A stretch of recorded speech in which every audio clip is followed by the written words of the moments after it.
That is me to get real. Things happen for weird reasons. I need to leave soon, and I am trying for like 6 months in a row, especially since I stopped eating cheese. I ate cheese. I went through a lot of cheese, but my income has gotten lower and lower. Or I don't know if it's gotten lower, but my credit card spending has gotten higher and higher. Now, why? Because I need my insurance, 2 types of insurance to run my business, and rent, which is going up, and some other stuff, but like regular bills. And I want to look this up. I gotta leave soon, and I'm really tired. Oh my god, I'm so tired. And I was reading this book from the library. I'm always reading something. But I misplaced it. Is it here now? It's on my CD though. It's just like laying there in a really bad spot. Why is this on the floor? I don't like stuff on the floor, so I'm like afraid of bugs. With good reason. I went to my meeting, and I was sitting there about to have a panic attack about how much work had to be done, and I was like, oh my god, so much work has to be done. I need to get rid of these pants right now.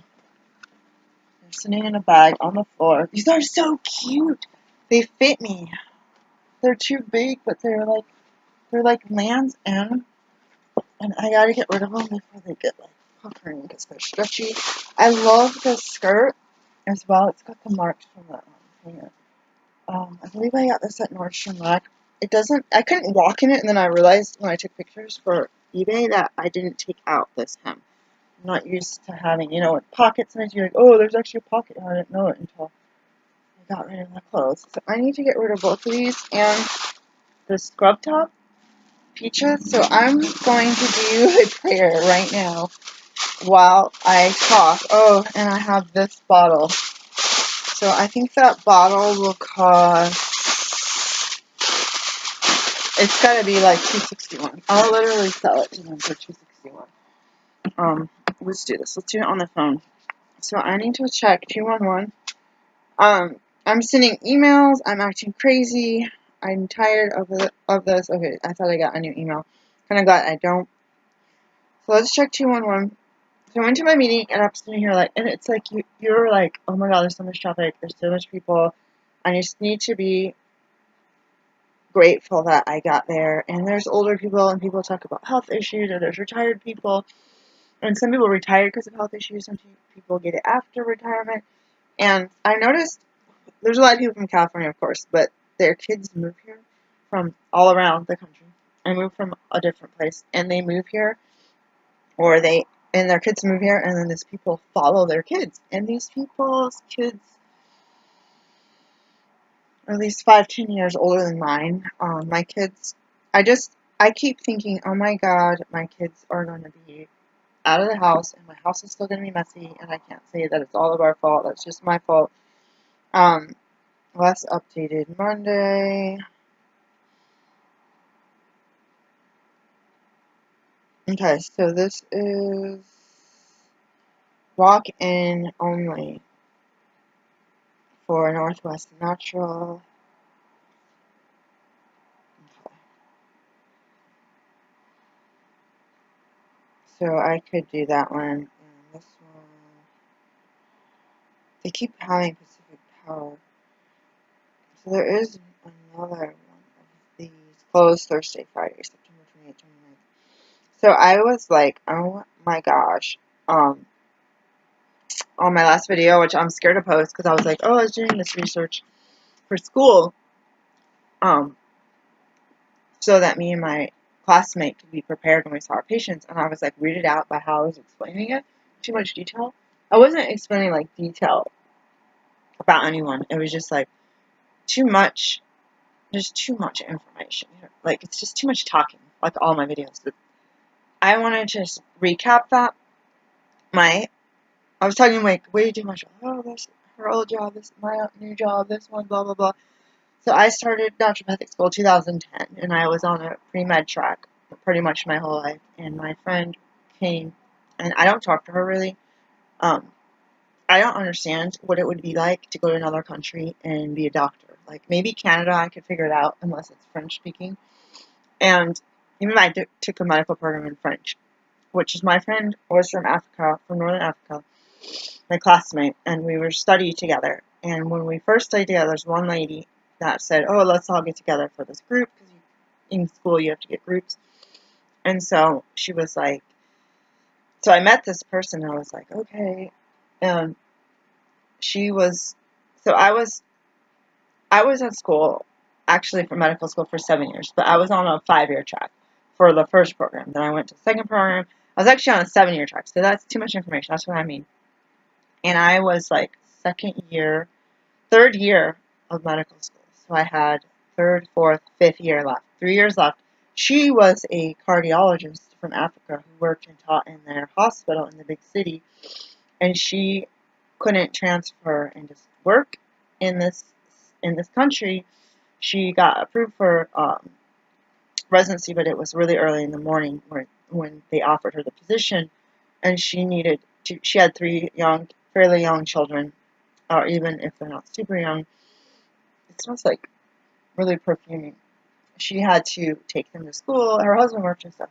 They had a nanny some of the time, but I think it was like Monday through Friday, 6 a.m. or 5 a.m. or something like that. So she said, well, she made a decision to go to naturopathic school because she liked all of the stuff with the integrated medicine, what she was kind of used to, where she came from, teas and different ointments and stuff. Not like necessarily from the medical standpoint, because that's allopathic training, but from personal experience and custom or culture, I guess. And so she was up here as an advanced standing student, and I was a third-year student. So she only needed 3 years of school, and we are both black. I'm a black American, and she was African. We were treated really poorly. We had a group of us. We had blacks. We had different, she was Muslim. We had different religions. We had Christians. We had okay, so we had this group of advanced, so there's me, the American.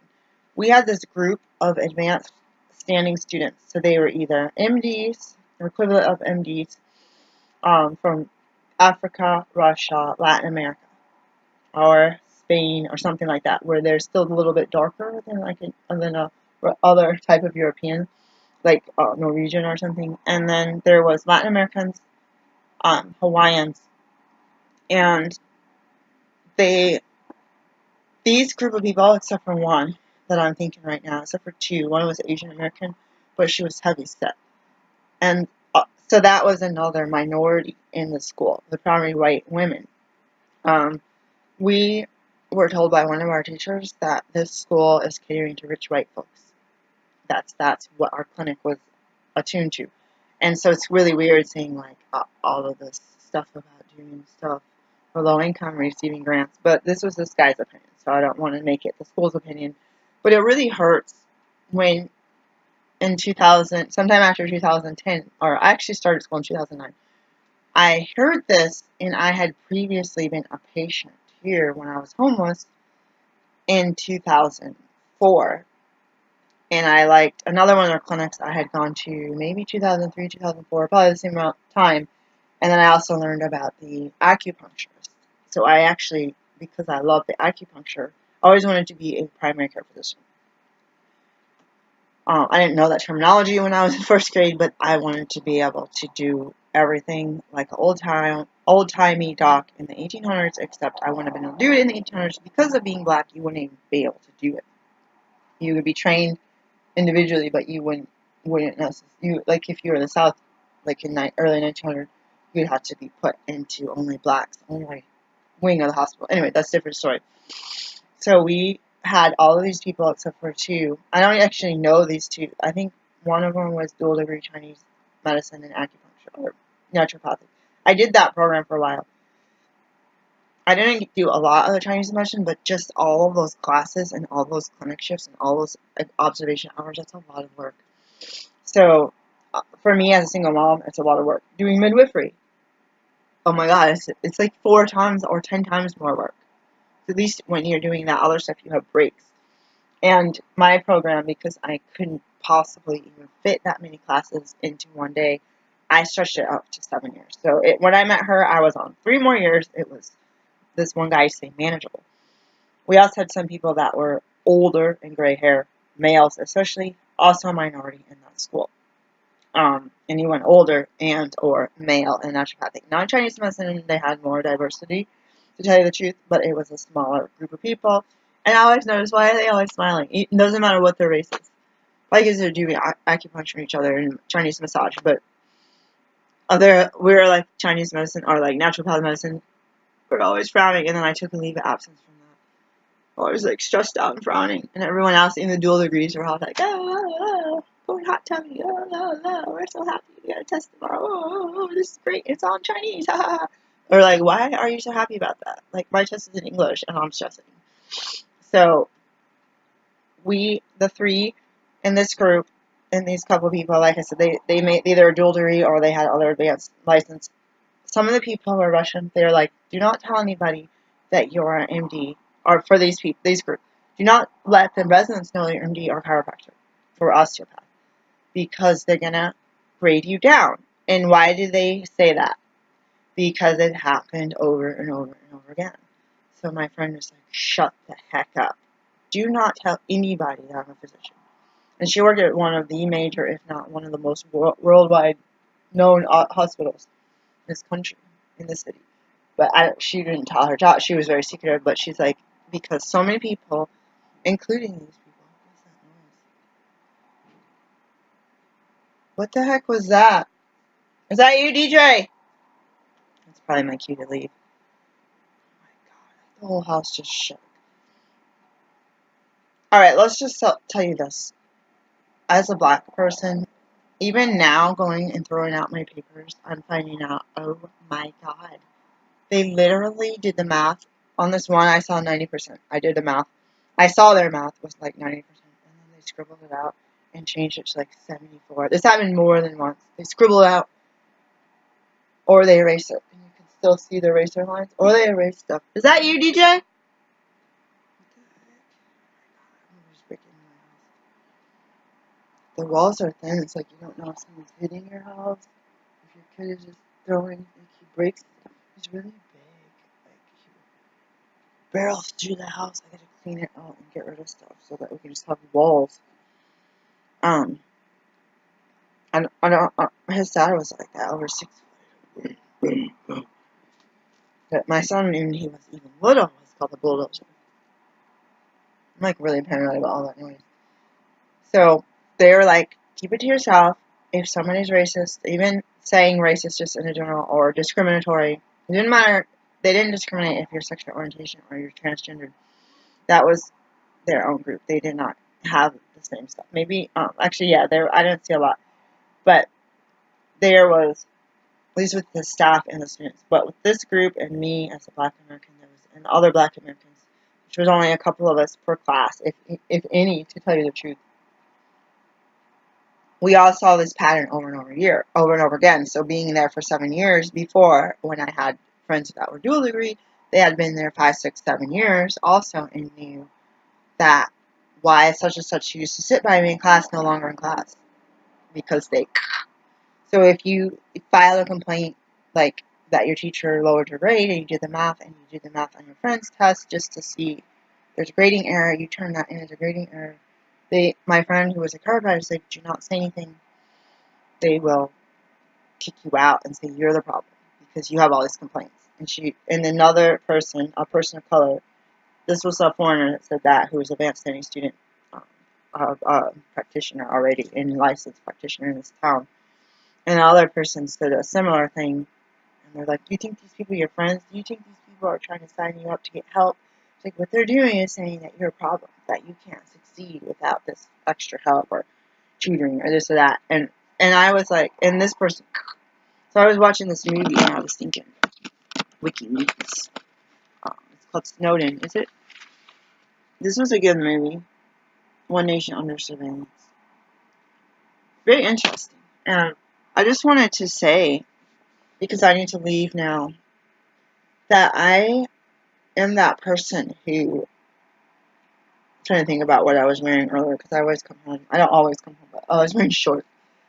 So I wanted to say that it's so hard for me to say it. We had to get excelling grades, and these people already knew all this stuff. And they had interest in natural medicine, and they had good memories, know how to memorize stuff to pass the what is it, USMLE, and step 1, step 2, step 3, whatever. And so they would help me polish my skills in physical exams primarily, because you can do, that's that, like, you want to polish it out, but jumping, scared about it. And then I would help them with their grammar. But we found ourselves being cut down by many, many teachers. Many, not just one, not just two, not just three, not just five. Many instructors and staff and administration would cut us down. And there's a couple of people in administration that were supportive. When I mean couple, I mean two. And it's crazy. It's crazy what comes out of their mouth. If you want to say, no, we don't care about diversity, we don't care about this, we're not getting a grant because of this, we're not getting a million grant, then don't say it. But if you say it, then I feel like you should have your staff be accountable to that. And you should have a level of, even if your staff is ignorant, tell them, did you realize that you're treating this person different, or you're failing this person because of their skin color when they didn't? If you video recorded it, sometimes it was so bad, I was like, and I'd be more nervous. I'm like, I want you guys to videotape stuff because you guys are freaking lying, literally lying, and you want to be like, yeah, they're working on that. We don't have the resources. We don't have the resources. I see in the newspaper all of the money that's coming in. Like, go and get like one video camera for anyone who requested. Schedule us all in that same room, one appointment after another, all day for our practical exams. Anyways, I'm not a leader of a school. I don't know the budget. It sounds difficult. I have a small place that's like a closet. It's difficult already for that. And I wanted to say that, besides the fact that I had to leave, that they had been able to, these people were already excelling. And they're like, you're really smart. Why aren't you excelling? I don't know. I think it's my self-confidence. Like, you're really smart. Answer the questions correctly. This is what I would do. I would answer correctly, and I'd erase it and change my answer. If I did, I admitted to that first year. After I learned not to erase it, first answer was right, you would have got an A in that class. You would have got honors in that class. If anything, you would have got 80-something in that class. And then I found the teachers were erasing. Once I started learning to practice and learn it, like, I don't know the back of my hand, but that statement, learn it like the back of my hand, practice on my kids. Okay, it's 5:45 in the morning. I need to practice palpation on you. I need to feel, well, all they're like, it wasn't really 5:45, but we pretty much, because we commuted to school at like 6:45, they had to. I'm like, we were supposed to do work on this last night. Please, Mom, I was going to sleep. So I would practice the practical stuff. I would practice. My kids studied notes with me. I'd record everything in the car, listen to it while I was doing dishes. So they're just like, be confident and answer the question the way you know the answer is, and just freaking pass the test and get honors. So I started getting honors grades because somebody was a cheerleader instead of telling me or lying. So even now, stuff that I didn't even look at, I realized there's even more classes I should have got honors in, and it was really frightening for me to I don't know if I should wear these shoes. They're like super slippery. I'm not gonna wear them. I'm not about to fall in a place. I just brought my black ones. I gotta go. But what I was thinking about the clinic was we would get the chief complaints and we would research it and come up with treatment plans. And you only have like 2, 3, 4 patients max in clinic. Like for your 4-hour shift, you don't always have enough for all the students. But you usually work in pairs, so typically the one shift I was talking about. And I just thought about some relatives that's like, oh, if you're black, you gotta work twice as hard as a non-black person to get the same amount of credit. But we were spending hours researching and doing extra stuff, and like they had dress codes and they had like absence and tardy policies. We went above and beyond. I mean, part of it because of our modesty, we didn't really need a lot to do the dress code. But if they said 2 inches below your knee and it was 1 3/4, I would like, okay, I'm not wearing this. Like, I literally was freaked out. And then you have people with like this mini skirt that goes to their butt and they don't have any underwear on underneath. And you're like, are you kidding me? You're wearing that at the clinic and nobody cares. And you're wearing that same outfit to every clinic shift. So it's different professors. They don't care. They say no leggings. These people are wearing the super tight leggings. Like, I don't want to see the outline of everything right now. That's like none of my business. It's none of my business. But like, I even went to the head of the clinic and got permission on every single outfit I had and hairstyle. It's like, I got approval. I should have got it right. My daughter, when she became a worker, she's like, get everything in writing, Mom. That verbal stuff is not going to hold up. And someone still tried to write me up because I had like cargo pants on, which were not. She said if they were khaki, it would be okay. So I was just trying to find anything on the internet that I could afford that wasn't blue jeans, leggings, mini skirts. And so we go above and beyond, and people that were already teaching people for maybe 10 years, I don't know how long, are still getting marked down. And you know, when you study and you see their white papers and you go to their house and they're like, this, explain this, draw it out for you. You know they know what you're talking about. And then they'll quiz me and like, you know what you're talking about too. So don't underestimate your brain.